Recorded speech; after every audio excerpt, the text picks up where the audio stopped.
The recording played in the silent courtroom. Sergeant Hayes went pale as his own voice echoed, "Let's teach this uppity one his place." Judge Raymond Wilson watched from the witness stand, remembering the handcuffs cutting into his wrists. The FBI agent smiled. Everything had gone according to plan. Before we dive into this shocking story of justice and accountability, I'd love to know where you're watching from today. Hit that like button if you believe in equal justice under law, and subscribe to follow more incredible true stories of courage in the face of discrimination. Now let's turn back the clock and see how a respected federal judge found himself in handcuffs and how the tables dramatically turned. Judge Raymond Wilson had earned his reputation through 20 years of unwavering dedication to the bench. At 53, he commanded respect in his Chicago federal courtroom, known for his fair rulings and thoughtful jurisprudence. His journey to the federal bench had not been easy as a black man from working-class roots. He had graduated top of his class at Howard Law School, worked at the Justice Department, and eventually received his appointment after distinguishing himself as a state court judge. But despite his professional achievements, Raymond still experienced the sting of racism. From being followed in department stores to having difficulty hailing taxis, the everyday indignities never ceased.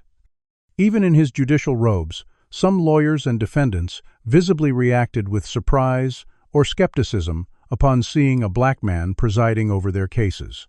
He never expected that his personal experiences would intersect with his professional duties until Special Agent Diane Chen from the FBI appeared in his chambers one Tuesday afternoon. "Judge Wilson, thank you for meeting with me." Agent Chen began, her expression serious. "We have a sensitive matter requiring your unique position." She proceeded to outline a disturbing pattern of complaints against the Ridgewood County Sheriff's Department in northern Michigan. "We've received dozens of complaints about racial profiling, illegal searches, excessive force, and false arrests targeting black motorists and residents. The problem is, without hard evidence, it's their word against the officers." Raymond leaned forward, his interest piqued. "And how does this concern me specifically?" Agent Chen's response was direct. "We need someone they won't expect, someone with legal knowledge who understands their rights being violated in real time, someone who can help us gather admissible evidence." The implication was clear, and Raymond felt his stomach tighten. "You want me to be basically undercover? That's highly unusual for a sitting federal judge." "Unprecedented," Chen admitted. "But so is the level of coordinated civil rights violations we're seeing. We've tried conventional methods. They've failed. Local complaints are buried. Internal affairs investigations go nowhere. Officers' body cameras mysteriously malfunction during problematic encounters." Raymond stood and walked to his office window, looking out at the Chicago skyline. "You realize what you're asking puts me in an ethical gray area at best. Judges don't participate in sting operations." "This isn't a sting," Chen countered. "You would simply be traveling through the area with recording equipment. If nothing happens, nothing happens. But if you're profiled and stopped, as dozens of other black professionals have been in that county, we'll finally have evidence from a credible witness." Raymond thought about the young black law clerk who had mentioned canceling a fishing trip to northern Michigan after hearing about the Ridgewood County reputation. He thought about his own son in college, who might someday drive through such areas. "What kind of recording equipment?" he finally asked. Agent Chen smiled slightly, opening her briefcase. "State-of-the-art. This pen records high-definition audio. This tie clip has a camera. This watch serves as a backup audio recorder and GPS tracker, all feeding to secure FBI servers in real time." The planning session took place over the following week. Raymond would drive his Mercedes along a specific route through Ridgewood County, stopping at designated rest areas. He would be monitored remotely with FBI agents positioned nearby but not visibly present. The operation was classified, known only to a handful of senior Justice Department officials. That night, Raymond had a difficult conversation with his wife, Maya, a pediatric surgeon. "This is absolutely insane," she said, pacing their bedroom. "You're a federal judge, not an undercover agent. What if something goes wrong? What if they discover the equipment? These devices are sophisticated," Raymond assured her, though his own doubts lingered. "And I'll have backup nearby." Maya stopped pacing, her eyes filled with concern. You know how these situations can escalate, especially for black men confronted by police. Your position won't protect you in the moment. That's precisely why it needs to be me, Raymond replied quietly. Because if they'll do this to a federal judge, imagine what happens to regular citizens without my resources and connections. The argument continued into the night, ending in an uneasy truce. Maya understood his motivation but feared for his safety. The following Friday, Raymond kissed Maya goodbye, promising to call at each planned stop. He packed lightly dressed in casual but expensive clothes and began the drive northward. Behind the wheel of his Mercedes, Raymond rehearsed scenarios in his mind. He'd respond politely, provide identification, if requested, and clearly state his rights if they were violated. But as the urban landscape gave way to rural countryside, Raymond felt increasingly vulnerable. His judicial authority seemed to fade with each mile marker, replaced by the uncomfortable awareness of being a black man alone on roads where others like him had reported harassment and worse. As he crossed into Ridgewood County, Raymond touched the recording devices, discreetly confirming they were operational. His judicial oath included upholding the constitutional rights of all citizens. Today, that oath was taking him far from his courtroom into the jurisdiction where justice reportedly stopped working for people who looked like him. The sun was beginning to set as Judge Wilson pulled into the Pinewood rest area. The location seemed ordinary enough, with the standard amenities of vending machines, restrooms, and picnic tables scattered across a small grassy area. A few travelers milled about, stretching their legs or walking dogs before continuing their journeys. Raymond parked his Mercedes in a spot away from other vehicles, taking a moment to send Maya a quick text confirming his location. He stepped out, stretched, and walked casually toward the restroom building. The evening air carried the scent of pine and nearby farmland. Raymond had just emerged from the restroom when he noticed a Ridgewood County Sheriff's patrol car pulling into the lot. Two deputies exited the vehicle, scanning the area before their gaze settled on him. Raymond continued walking toward his car, maintaining a calm demeanor while mentally preparing for a potential encounter. "Evening, sir," the taller deputy called out, approaching with his partner. Raymond noticed their name tags, identifying them as Deputy Garrett Hayes and Deputy Trevor Simmons. Hayes, with his crew cut and weathered face, appeared to be in his 40s, while Simmons seemed younger, perhaps early 30s, with close cropped red hair. "Good evening, officers," Raymond responded pleasantly. "Can I help you with something?" Hayes looked Raymond up and down, then glanced toward the Mercedes. "Just doing routine checks. Mind telling us what brings you to the area?" The question seemed innocent enough, but Raymond noted the suspicious tone. "Just passing through on my way to Traverse City," he answered truthfully. Taking a break before continuing north. "That's quite a car for just passing through," Simmons remarked, circling toward the Mercedes, while Hayes continued the questioning. "You from around here?" Raymond maintained his composure. "No, I'm from Chicago." "Heading to a conference." Hayes's expression shifted slightly. "A conference? What kind of conference would that be?" Raymond calculated his response, ensuring the recording devices captured the conversation clearly. "A legal conference. I'm attending as a speaker." "Legal, huh?" Hayes's tone grew more skeptical. "You some kind of lawyer, then?" "I'm a judge, actually," Raymond stated simply. The revelation caused both deputies to exchange glances. Hayes let out a short laugh. "A judge, from Chicago." His disbelief was evident. "Mind if I see some identification?" Sir Raymond reached slowly for his wallet, maintaining eye contact with Hayes. "Of course." He produced his driver's license and judicial credentials. Hayes examined them with exaggerated scrutiny, turning them over in his hands. "These look fancy, but anyone can get fake IDs these days." "Judge Raymond Wilson, never heard of you." "I serve on the federal bench in the Northern District of Illinois," Raymond explained patiently. "You wouldn't have reason to know me professionally." Meanwhile, Simmons had begun peering through the windows of Raymond's car. "Hey, Garrett, take a look at this," he called. Without asking permission, Simmons tried the door handle, finding it unlocked. "Sir, I haven't given you permission to search my vehicle," Raymond stated firmly. "That would require probable cause, or my consent, neither of which you have." Hayes stepped closer to Raymond, his hand resting casually on his holster. Well, now you're sounding awful suspicious for someone with nothing to hide. Maybe you're not who you say you are. Simmons had already opened the door and was rummaging through the glove compartment. Got something here, he announced, pulling out a small case. Raymond's heart rate increased, though he maintained his outward calm. It was his legally registered firearm, which he occasionally carried while traveling. That's my legally owned firearm. I have a permit in my wallet. A gun. Why would a so-called judge be carrying a concealed weapon?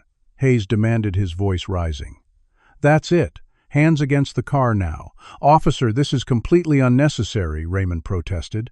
I've identified myself and explained the firearm is legally registered. You can verify my identity with a simple call. Hayes moved swiftly, grabbing Raymond's arm and spinning him toward the vehicle. I said, hands on the car. You people always think you're above the law. The racial undertone was unmistakable. Raymond complied, placing his hands on the hood of his Mercedes. I'm not resisting, but I am formally objecting to this treatment and search as violations of my Fourth Amendment rights. Hayes leaned in close, his voice low but clear enough for the recording devices. Let's teach this uppity one his place. Acting like he's some big-shot judge when we all know what he really island. Simmons continued searching the car, pulling out Raymond's overnight bag and rifling through it. Look at these fancy clothes. Probably stolen. I'm going to pat you down for weapons, Hayes announced loudly, performing a rough search that was far more aggressive than necessary. Raymond winced as Hayes applied painful pressure to his arms and shoulders. Several travelers had stopped to watch the scene unfold, their expressions ranging from curiosity to concern, but no one intervened. Officer Hayes Raymond said calmly, using the deputy's name deliberately, for the recording your actions constitute harassment and racial profiling. I suggest you contact your supervisor before this escalates further. Hayes responded by wrenching Raymond's arms behind his back. That sounds like a threat against an officer. You're under arrest for possession of a falsified federal ID, potential identity theft, and threatening a peace officer. The cold metal of handcuffs bit into Raymond's wrists as Hayes tightened them excessively. Raymond could feel the watch recorder pressing against his skin, still functioning. I am Judge Raymond Wilson of the United States District Court. This arrest is unlawful, and you are violating my civil rights under color of law, Raymond stated clearly, knowing the recording was capturing every word.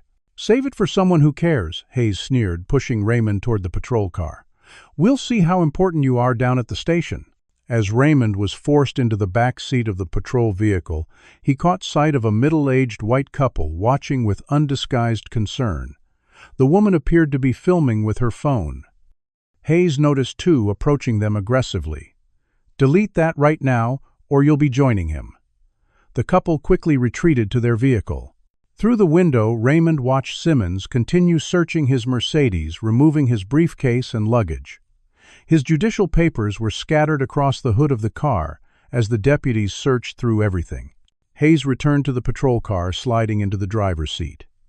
Your fancy car is going to be impounded as evidence. Hope you weren't too attached to it. As they pulled away from the rest area, Raymond focused on memorizing details, road markers, and timestamps. The recording devices continued functioning, capturing Hayes and Simmons as they congratulated each other on catching what they called another one, trying to impersonate important people. Raymond remained silent, his mind racing. The FBI agents monitoring his signals would be aware of the situation unfolding. He had to trust the plan, even as the gravity of his situation became increasingly apparent. The sky had darkened completely by the time they reached the main road. Raymond watched the familiar rest area disappear from view, replaced by unfamiliar rural landscape and the growing uncertainty of what awaited him at the Ridgewood County Jail. The Ridgewood County Jail was a squat gray building that appeared to have been constructed decades ago and poorly maintained since. As Deputies Hayes and Simmons escorted Raymond through the sally port and into the processing area, the harsh fluorescent lighting revealed chipped paint and outdated equipment. The booking officer, an older man with thinning hair and a paunch that strained his uniform, looked up with mild interest that quickly transformed into surprise when he saw Raymond in handcuffs. "What we got here?" Hayes, the booking officer, asked, taking in Raymond's expensive casual clothes and dignified bearing. "Got ourselves an identity thief," Hayes declared, shoving Raymond forward. "Claims he's some federal judge from Chicago. Had fake credentials and an illegal firearm."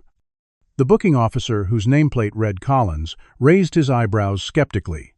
"A federal judge? That's a new one." Raymond maintained his composure. "Officer Collins, I am indeed. Federal Judge Raymond Wilson. These deputies have made a serious error in judgment that could be rectified with a simple phone call to verify my identity." Collins looked uncomfortable, glancing between Raymond and the deputies. "Maybe we should call this in Hayes. If he really is a federal judge." Hayes cut him off. "Already checked his credentials. They're fakes, good ones but fakes. Process him like anyone else." The booking process was deliberately humiliating. Raymond was photographed, fingerprinted, and forced to surrender his personal belongings, including his belt shoelaces and the tie that contained one of the recording devices. The watch and pen, however, remained in his possession, continuing to record every interaction. When Raymond requested his phone call, Hayes laughed. "You'll get your call when I say you get it. Maybe tomorrow if you behave yourself. Denying me my constitutional right to counsel is another violation I'll be adding to the growing list," Raymond stated calmly. Hayes responded by roughly grabbing Raymond's arm and steering him toward the holding cells. "Keep talking like that. Every word adds to your charges." The holding cell was crowded with about 8 other men, most of them visibly tired and disheveled. As Raymond was pushed inside, he immediately noticed that 4 of the 8 detainees were black men, a disproportionate number given the county's predominantly white population. Hayes locked the cell with a smirk.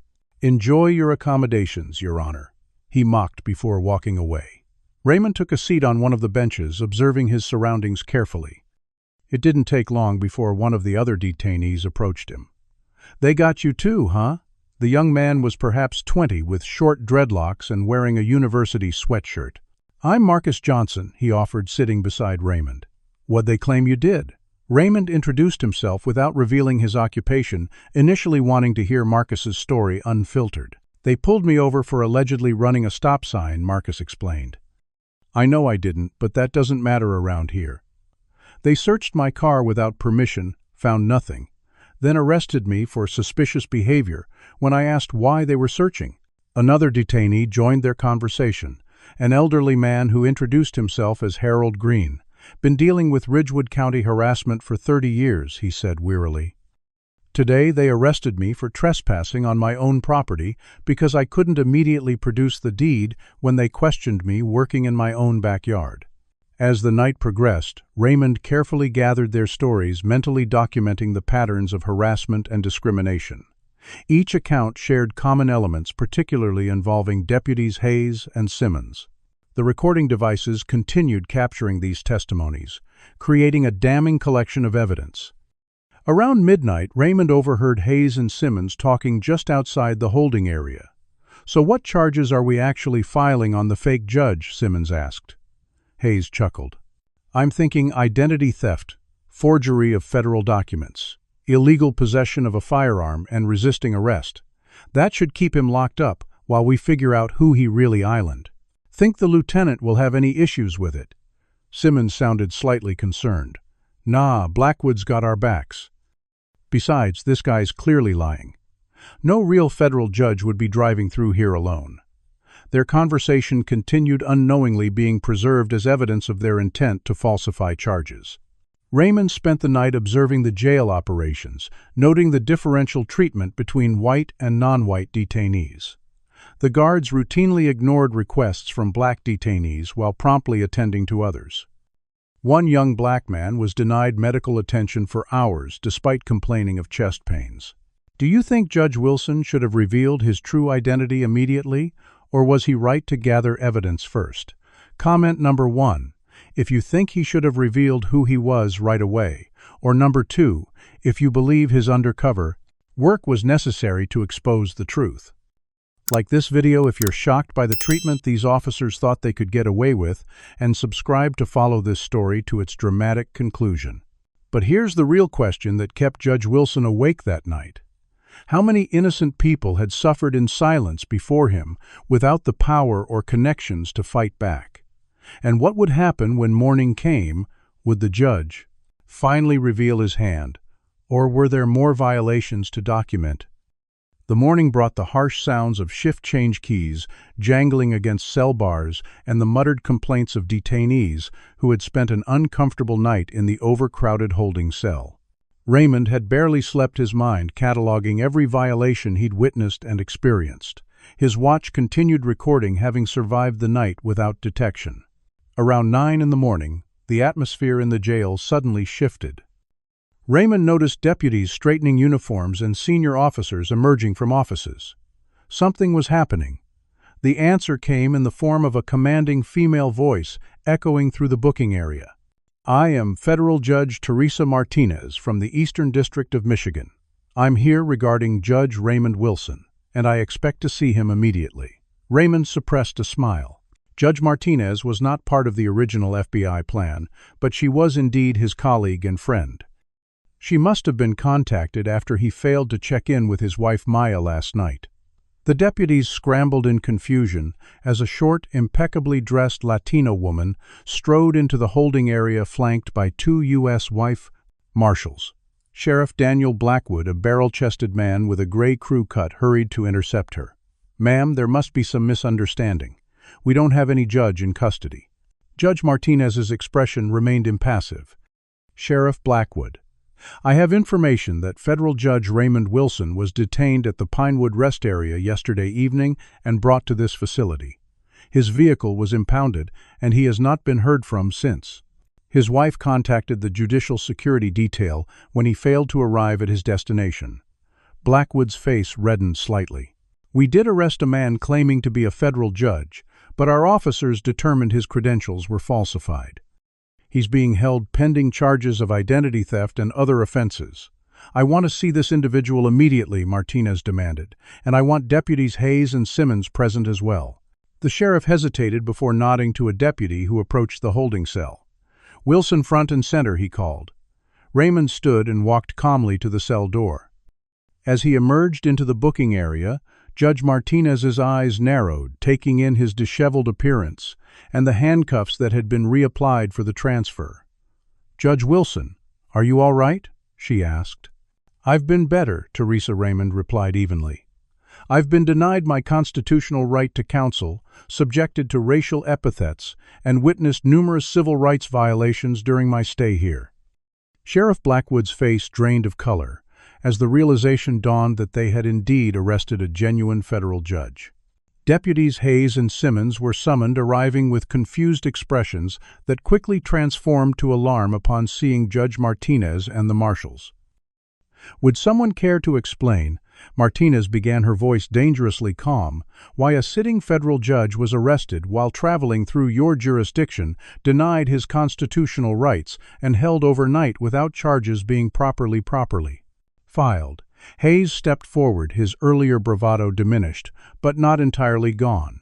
"Ma'am, he was carrying a weapon and couldn't properly identify himself. We had reason to believe his credentials were falsified." "His credentials," Martinez countered, "which could have been verified with a single phone call to the federal courthouse in Chicago.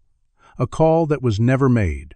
Raymond maintained a calculated silence, allowing the confrontation to unfold, while the recording devices continued capturing every word. Martinez turned to Sheriff Blackwood.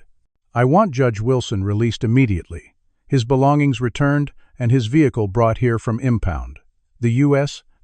Marshals will be taking custody of him." Blackwood nodded quickly. "Of course, Your Honor. This is clearly a misunderstanding. Deputies Hayes and Simmons were simply following protocol for suspicious individuals." Suspicious? Martinez raised an eyebrow.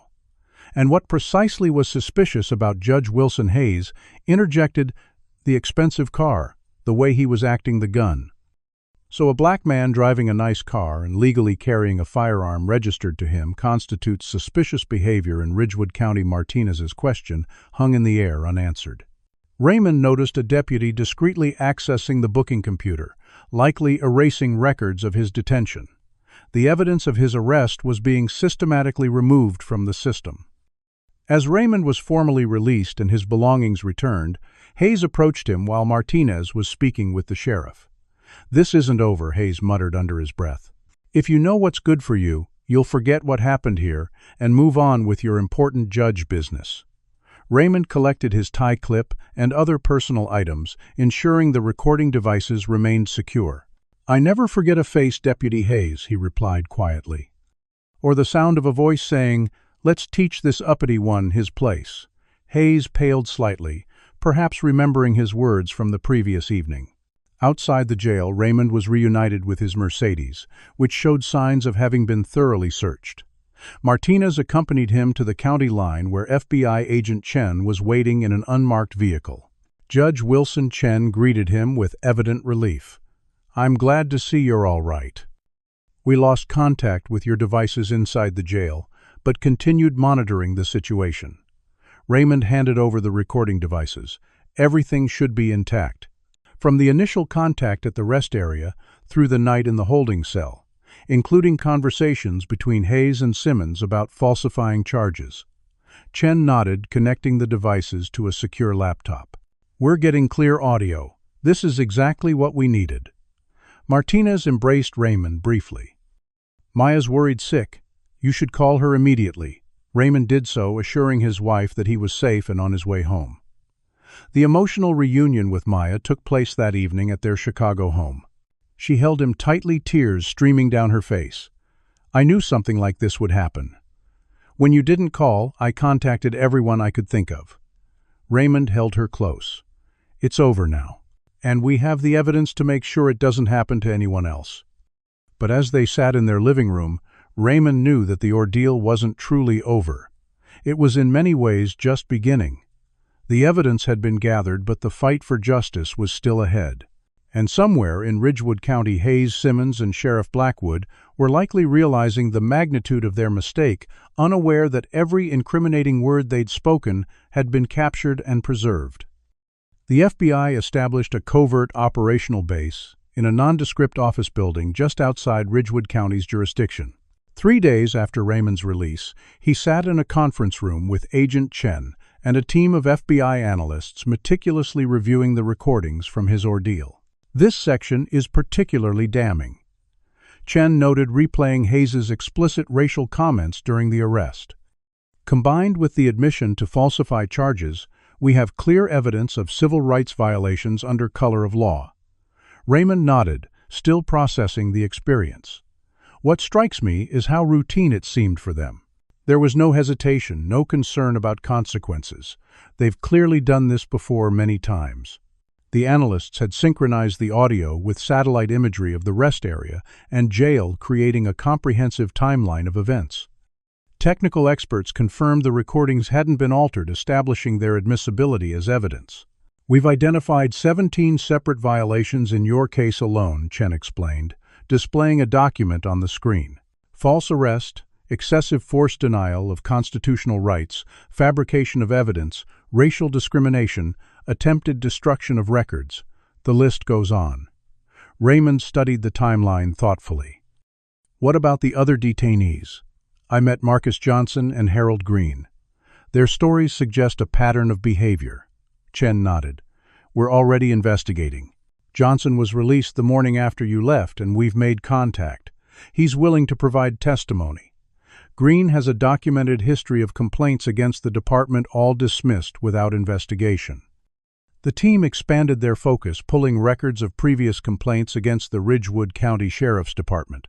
A disturbing pattern emerged, with dozens of similar incidents buried by internal affairs or dismissed outright.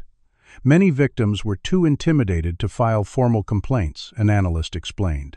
Those who did found themselves facing retaliatory charges or harassment. Chen presented Raymond with a thick folder. "We've been researching Hayes and Simmons. Hayes has been with the department for 15 years, multiple excessive force complaints, all dismissed. He's Sheriff Blackwood's wife's cousin, which might explain the protection he's received."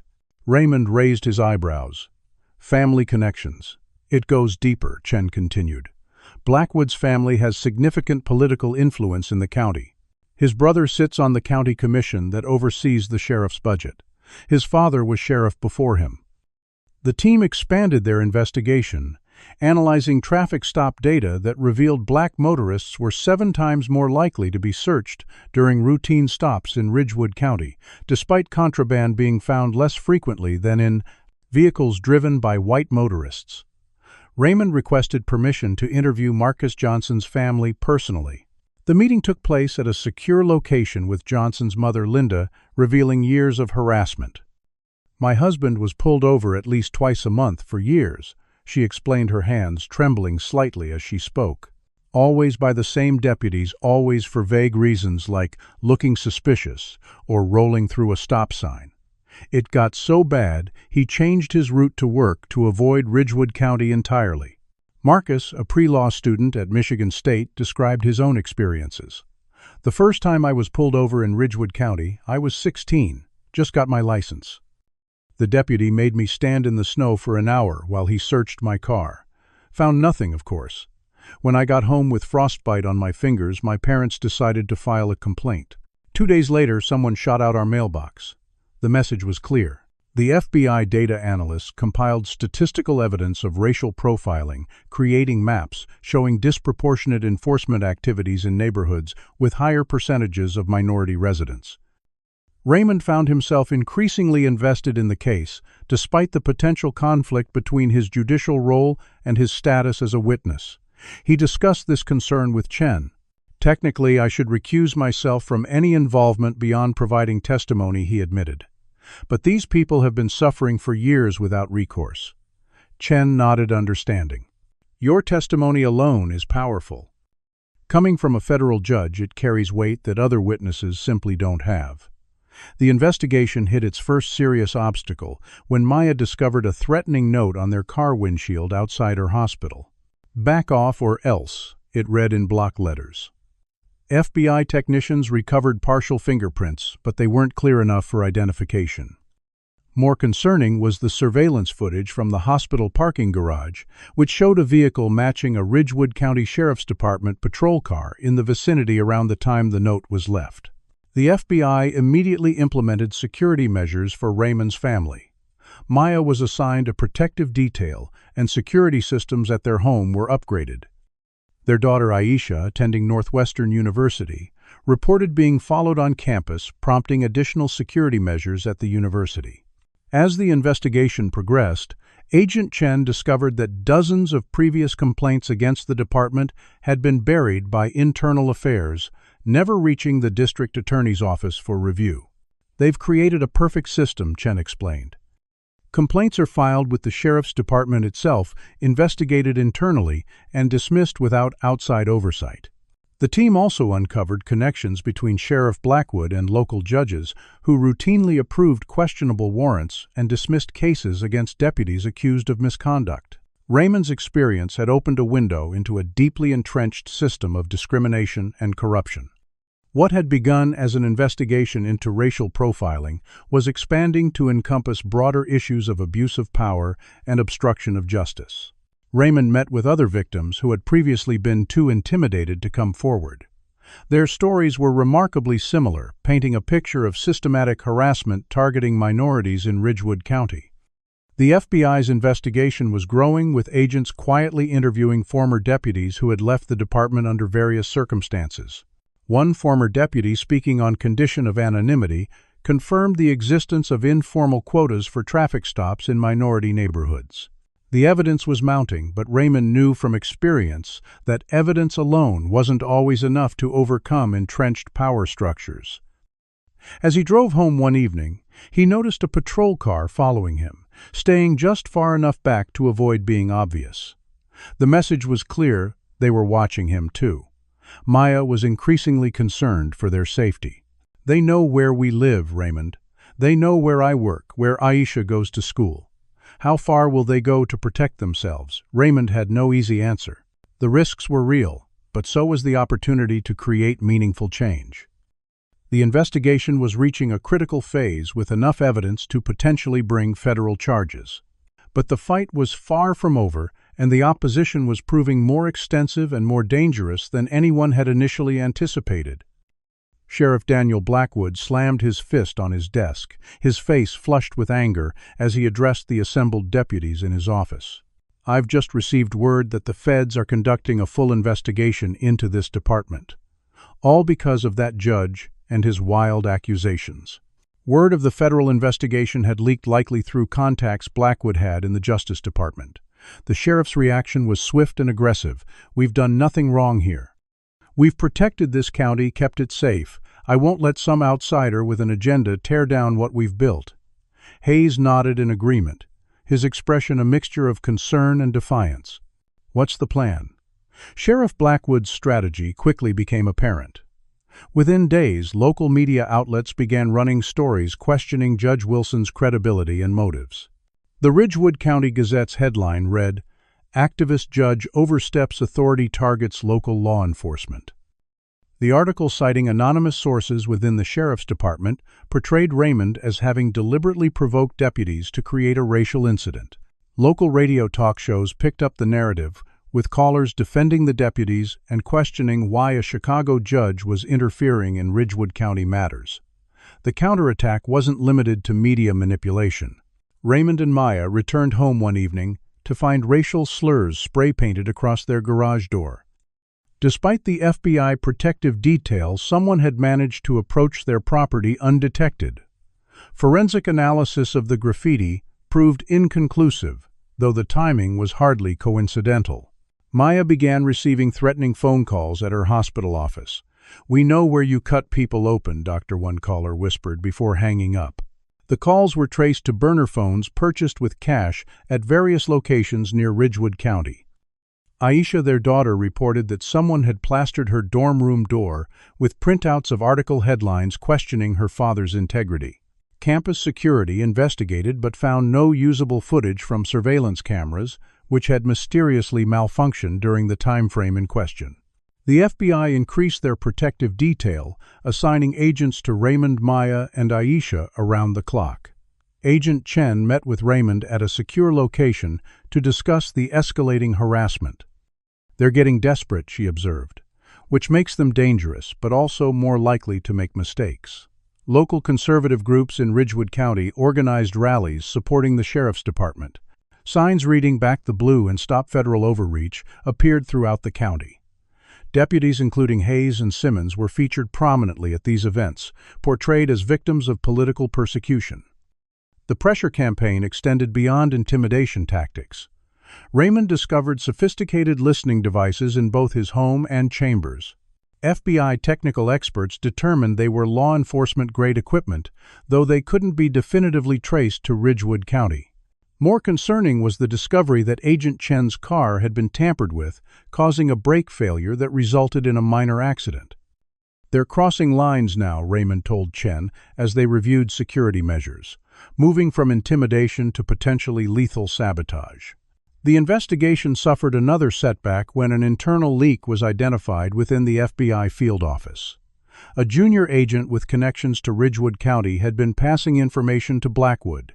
The leak was plugged, but the damage was done with sensitive details about witness testimonies now in the sheriff's hands. Determined to confront the source directly, Raymond arranged to attend a county budget meeting where Sheriff Blackwood would be presenting. During the public comment period, Raymond approached the microphone. A hush fell over the room as he identified himself. "Sheriff Blackwood, I'd like to address the ongoing harassment campaign against my family and witnesses in the federal investigation," Raymond stated calmly. Blackwood's expression remained neutral, though his knuckles whitened as he gripped the podium. "I have no idea what you're talking about, Judge Wilson. Perhaps you're experiencing paranoia due to the stress of your creative interpretations of events in our county." After the meeting, Blackwood approached Raymond in the parking lot away from cameras and witnesses. "This could all go away, you know," he offered in a conversational tone. "Drop your complaints, tell the feds it was all a misunderstanding, and everyone goes back to their lives." Raymond met his gaze steadily. "And the people your department has been systematically harassing for years. They just continue suffering." Blackwood shrugged. "Every department has complaints. Doesn't make them valid. I have recordings, Sheriff." Hayes and Simmons were quite explicit in their racism and their intent to falsify charges. Recordings can be disputed contexts, Blackwood countered. Meanwhile, your wife's hospital might start finding irregularities in their federal funding applications. Your daughter might face unexpected academic reviews. Careers can be so fragile, Judge Wilson. The threat was unmistakable. Raymond walked away without responding, but the exchange weighed heavily on him. That evening, Maya revealed that the hospital administration had received anonymous complaints about her surgical practices, triggering a mandatory review. "This is how they operate, Raymond," she said, her voice strained. "They don't just come after you. They target everyone you care about." For the first time, Raymond seriously considered withdrawing from the case. The personal cost was mounting, and the opposition seemed to have unlimited resources and influence. But that night, Marcus Johnson called with news that his family had received similar threats. Other witnesses reported intimidation as well. Withdrawing would abandon them all. The FBI investigation was revealing that the corruption extended far beyond Hayes and Simmons. Financial audits discovered irregularities in the Sheriff Department's asset forfeiture program, with seized funds unaccounted for. Evidence suggested Blackwood had been using department resources for personal projects, including renovations on his lakeside property. Raymond worked with Agent Chen to convince hesitant victims to testify despite their fears. "I understand your concerns," he told a group of former detainees. "I've experienced their intimidation tactics firsthand, but if we don't stand together now, nothing will ever change." The investigation was approaching a critical juncture with enough evidence to potentially seek indictments. But the opposition was growing increasingly brazen, and Raymond couldn't shake the feeling that Blackwood was preparing a more dramatic countermove. "Do you believe Sheriff Blackwood's threats are just intimidation tactics, or would he actually follow through?" Comment number 1. If you think he's bluffing, or number 2, if you believe he's dangerous enough to carry out his threats.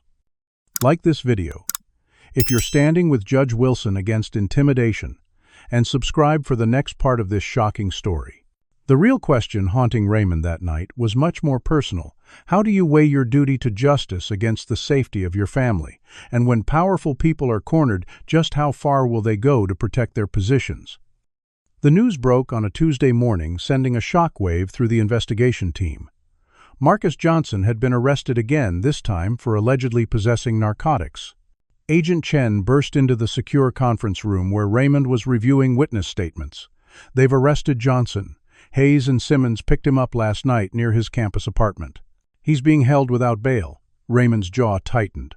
"That's blatant witness intimidation." "What are the charges?" "Possession with intent to distribute. They claim they found cocaine in his car during a routine traffic stop." Chen's voice dripped with skepticism. "His mother says he was beaten during the arrest. He's in the hospital wing of the county jail with 3 broken ribs and a concussion. The timing was no coincidence." Johnson had been scheduled to provide formal testimony to federal prosecutors the following day. His arrest effectively silenced a key witness and sent a chilling message to others considering coming forward. Raymond immediately contacted Judge Martinez, securing a federal order to have Johnson transferred to federal custody for his protection. When Raymond arrived at the hospital to check on Johnson, the young man's face was barely recognizable through the bruising. "They knew," Johnson whispered through swollen lips. "They said, 'Tell the judge we said hello.' They planted that stuff in my car, Judge Wilson. I swear I never touched drugs." Raymond believed him. "Marcus, I need to know if you're still willing to testify. No one would blame you if you wanted to walk away after this." Johnson's eyes hardened despite the pain. "My whole life I've watched them get away with treating us like we're nothing. I'm not backing down now. Not after this." That commitment became the turning point in the investigation. Johnson's beating was so egregious that it shocked the conscience of many in the community who had previously supported the sheriff's department. Photos of Johnson's injuries leaked to social media, creating a groundswell of outrage. The day after Johnson's assault, an anonymous package arrived at the FBI field office. Inside was a USB drive containing internal Sheriff's Department documentation, including falsified reports, altered evidence logs, and departmental messages with explicitly racist content. The source identified themselves only as a deputy with a conscience. The documentation provided insight into a systematic practice of targeting minority residents and travelers, complete with informal quotas and competition among deputies for the most arrests in certain categories. Most damning was evidence of a department-wide messaging system where deputies openly shared racist communications.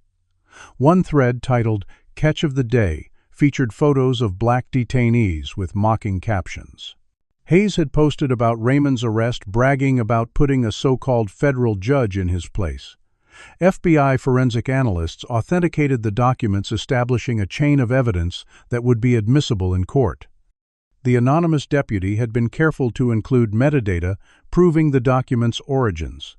While the investigation gained momentum, Raymond faced a professional crisis.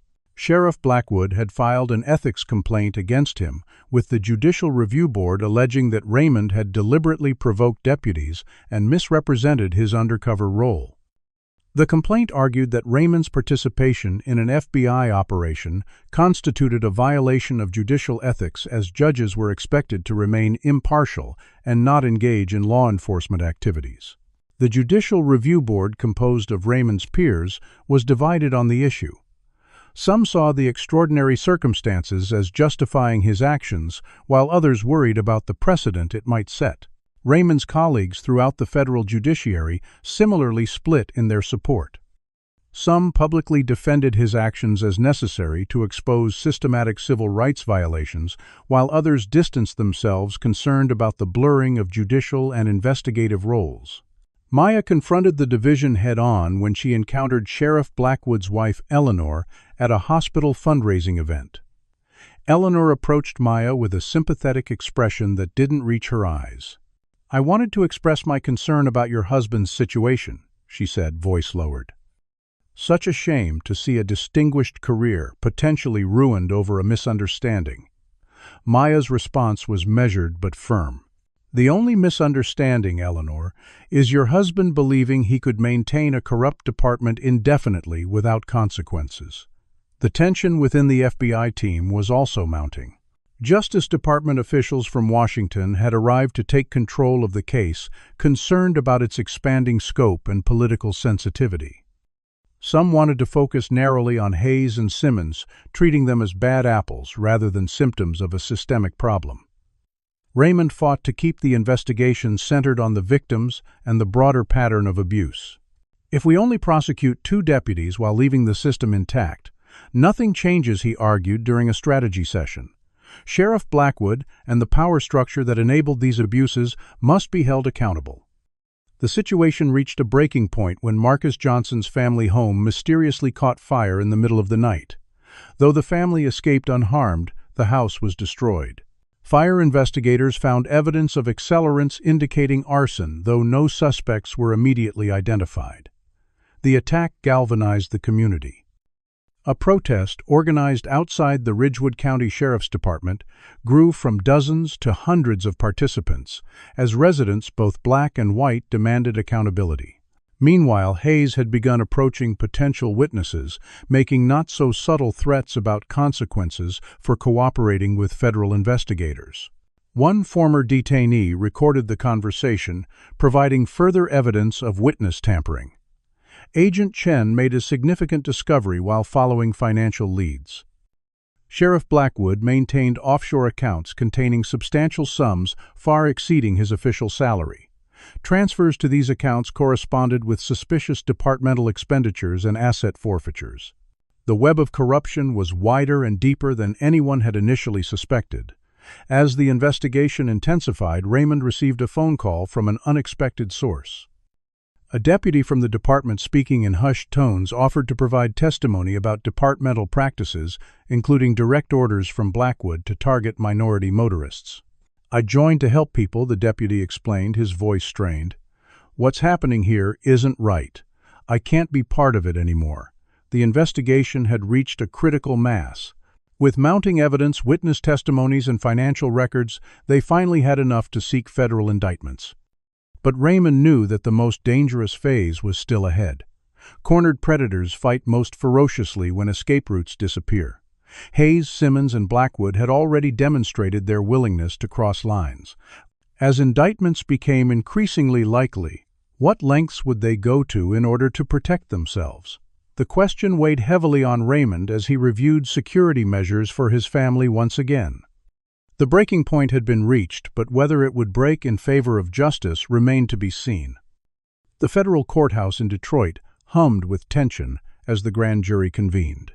Media vans lined the street outside, and security had been doubled in anticipation of the high-profile proceedings. Raymond adjusted his tie as he prepared to enter the grand jury room. After weeks of preparation, it was finally time to present his testimony officially. The grand jury process was secret by design, but news of the investigation into the Ridgewood County Sheriff's Department had become impossible to contain. Raymond's testimony lasted nearly 4 hours, as he methodically recounted his experience, supported by the recordings and documentation gathered during the investigation. The jurors listened intently, occasionally asking clarifying questions. One elderly juror removed her glasses, visibly disturbed by the recording of Hayes, saying, "Let's teach this uppity one his place." Following, Raymond Marcus Johnson testified from a wheelchair, still recovering from his injuries. His testimony about years of harassment, culminating in his beaten the planted evidence, and the explicit threats referencing his cooperation with Judge Wilson, visibly affected the jury. Other victims provided corroborating testimonies, each describing similar experiences of racial profiling, excessive force, and fabricated charges. The most dramatic moment came when Deputy Alex Morrison, previously known only as a deputy with a conscience, broke ranks to testify against his department. Morrison, a 5-year veteran of the force, described how new deputies were trained to target suspicious individuals with the understanding that this meant primarily minorities. Sheriff Blackwood would review our arrest statistics, Morrison testified. Deputies who didn't bring in enough minorities would be assigned to desk duty or overnight shifts. The message was clear without ever being explicitly stated. Morrison also confirmed that the department systematically falsified reports to justify searches and arrests, and that Sheriff Blackwood was not only aware of the practice but encouraged it. As the grand jury proceedings continued, Hayes and Simmons attempted to discredit the witnesses. Hayes's attorney issued statements calling Raymond an activist judge with an agenda and questioning the legality of the recordings. But their efforts gained little traction as the evidence mounted. The confrontation escalated when Hayes encountered Raymond in the courthouse hallway during a recess. Security cameras captured Hayes approaching Raymond aggressively. "You think you've won something here?" Hayes snarled, stepping too close. "You have no idea what you've started. People like you don't belong on the bench, and deep down, everybody knows it." Federal marshals quickly intervened, escorting Hayes away. But the incident only added to the evidence of Hayes's temperament and bias. The case had attracted national media attention. Major networks ran features on the judge who went undercover, and civil rights organizations rallied in support. Editorials debated the ethics of Raymond's actions, but most agreed that the evidence uncovered justified the unusual approach. The Department of Justice announced that the investigation had expanded beyond the initial civil rights violations to include corruption, witness tampering, and obstruction of justice. Michigan's governor ordered the state police to temporarily assume control of law enforcement duties in Ridgewood County, effectively suspending the sheriff's department's operations, pending the outcome of the enforcement investigation. As pressure mounted, cracks began to appear in the once unified front of the department. Deputies not directly implicated began cooperating with investigators, providing additional evidence in exchange for immunity. The FBI executed a raid on the sheriff's office, securing computers and documentation before they could be destroyed. Digital forensics experts recovered messages and files that had been deleted, adding to the mountain of evidence. Through it all, the threats against Raymond and his family continued. A bullet was fired through the window of their Chicago home while they were away. An incident captured by security cameras, but with the perpetrator's face obscured. Maya insisted they relocate temporarily to a secure location, and Raymond reluctantly agreed. The stress was taking its toll on their family, but Raymond remained committed to seeing the process through. Sheriff Blackwood, recognizing the deteriorating situation, approached federal prosecutors with an offer. He would provide testimony against Hayes and Simmons in exchange for reduced charges against himself. Hayes and Simmons went rogue, he claimed during a preliminary meeting. I had no knowledge of their explicit targeting of minorities or their excessive use of force. Raymond was present when Agent Chen brought this offer to the prosecution team. He's lying, Raymond stated flatly. The evidence clearly shows Blackwood not only knew about these practices but actively encouraged them. Accepting his deal would undermine the entire case. The prosecutors agreed, rejecting Blackwood's offer. In response, Blackwood called a press conference, presenting himself as a dedicated public servant, being railroaded by federal overreach. But his performance was undermined when reporters questioned him about the offshore accounts and his family's sudden purchase of property in Costa Rica. The grand jury proceedings concluded with indictments against Hayes, Simmons, Blackwood, and 4 other deputies on multiple federal charges, including civil rights violations, conspiracy witness tampering, and obstruction of justice. Hayes, apparently tipped off about the imminent indictments, attempted to flee. His plan might have succeeded if not for facial recognition software at the Detroit airport that flagged him attempting to board a flight to Cancun using a passport under a different name. His flight and apparent preparation for life on the run only strengthened the prosecution's case. In a final desperate move, Blackwood's attorney filed a motion to suppress all evidence obtained through Raymond's recording devices, arguing that a federal judge operating as an undercover agent constituted an ethical violation that tainted the evidence. The motion created a momentary legal hurdle that the prosecution team needed to overcome. The stage was set for the most significant civil rights prosecution in recent memory, with implications that would extend far beyond Ridgewood County. As the indicted officers were processed and released on bail, Raymond knew that the most difficult phase was yet to come. The confrontation had moved from the streets to the courts, but the fundamental question remained. In a system where bias had become institutionalized, could true justice prevail? The manhunt for Deputy Garrett Hayes dominated news cycles for 3 tense days after he failed to appear for his arraignment. FBI agents working with local law enforcement across multiple states followed leads from Michigan to Tennessee. Hayes had withdrawn nearly $50,000 from various accounts, abandoned his vehicle at a bus station, and disappeared. Raymond returned to his duties on the federal bench amid swirling controversy. Legal scholars debated the precedent set by his undercover role with opinions divided along predictable lines. Conservative commentators questioned the ethics of a judge participating in what they termed a sting operation, while civil rights advocates praised his courage in exposing systematic abuses. The debate intensified when Deputy Trevor Simmons, facing the reality of multiple federal charges, agreed to cooperate with prosecutors in exchange for consideration during sentencing. Simmons' testimony proved devastating to the defense of the remaining officers. He detailed a department-wide culture of racial targeting that spanned more than a decade. It was made clear from day one, Simmons testified during preliminary hearings. Sheriff Blackwood told us directly during training that certain neighborhoods and certain types of people needed extra attention. There were informal quotas for arrests in predominantly black areas, and deputies who didn't meet them were penalized with undesirable shifts and assignments. Simmons also confirmed that targeting out-of-state minority drivers was standard practice. They were ideal targets because they couldn't easily return for court dates, so they'd often pay fines rather than contest charges even when innocent. The scope of the violations was staggering. Records revealed that over the past decade, more than 800 minority motorists and residents had been subjected to illegal searches, excessive force, or fabricated charges. Many had paid fines or even served jail time for offenses they hadn't committed.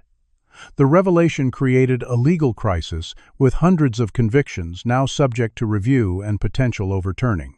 Hayes was finally captured attempting to cross into Canada near Sault Ste. Marie, Michigan. A Border Patrol agent recognized him from law enforcement bulletins. When apprehended, Hayes was found with fake identification, $15,000 in cash, and a loaded handgun. The high-profile trial began 6 months after the indictments.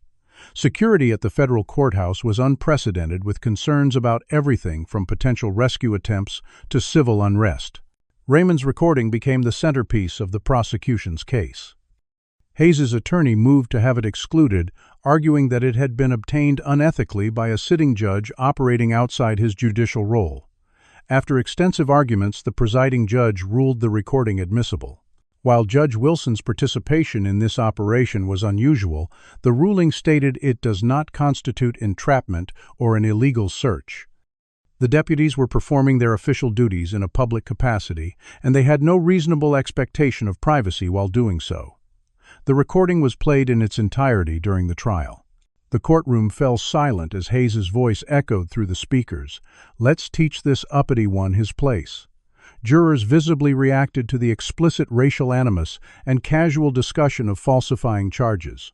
Hayes took the stand in his own defense, a decision his attorneys had advised against. Under skillful cross-examination, his composure cracked. When confronted with the statistical evidence showing the disproportionate targeting of minorities, Hayes exploded. "Some people just commit more crimes. We were keeping our county safe from these people moving in and bringing their city problems." The outburst confirmed what the evidence had already suggested about his motivations and biases. The jury deliberated for just 7 hours before returning guilty verdicts on all counts for Hayes, Simmons, Blackwood, and the other deputies. The judge, citing the extraordinary abuse of public trust, imposed sentences ranging from 8 to 20 years in federal prison. Hayes received the maximum sentence due to his flight attempt and role as the primary instigator of the most egregious violations. For Raymond, the verdicts represented a victory for justice, but he recognized that the work was far from complete. He established the Wilson Legal Foundation to provide representation for victims of police misconduct, particularly in rural areas where such abuses often went unchallenged. The foundation also created a fund to help compensate those wrongfully convicted in Ridgewood County. Marcus Johnson, now recovered from his injuries, received both justice and a substantial settlement from Ridgewood County.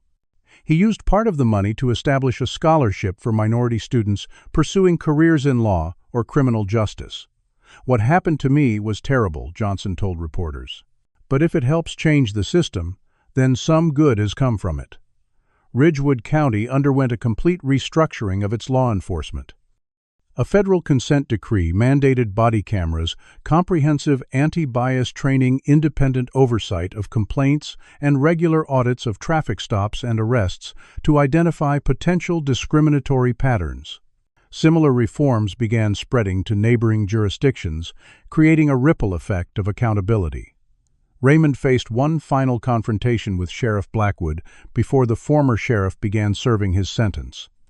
They encountered each other in a courthouse hallway, with Blackwood now in prisoner's attire rather than his once proud uniform. "You've destroyed a department that kept this county safe for generations," Blackwood said bitterly. "Was it worth it?" Raymond studied the man who had presided over years of systematic civil rights abuses. Safety for whom, Sheriff? Certainly not for every citizen equally. Blackwood's response was unexpected. "You know, the pressure to keep arrest numbers up doesn't just come from inside the department. County budgets, state funding, federal grants all depend on showing results. The whole system pushes us toward exactly what we did.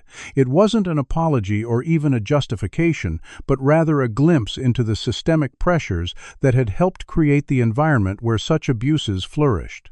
Raymond reflected on the personal cost of his decision to participate in the FBI operation. His family had endured threats and disruption. His professional reputation had been questioned. Yet, standing before Blackwood, he felt no regret for his choices.